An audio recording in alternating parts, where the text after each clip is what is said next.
This is what I have done to keep those unusual, approximate, erroneous zero numbers from appearing in my elliptical equation calculations. I have already fixed it in this example, so I'm going to go backwards so that you may see what the process was. Here you see that I have calculated this row or this column and came out with a 0 as expected. But here's what it was before I had fixed it. We had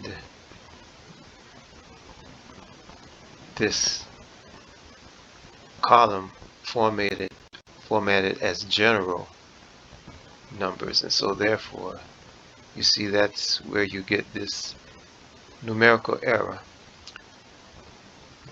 Now, to fix that, all one would have to do is to take the number format and set it as number, and then here you get the correct calculations.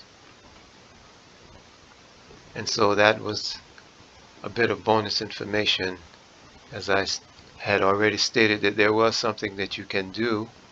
Well, this is one of the things that you can do to get more accurate calculations in Excel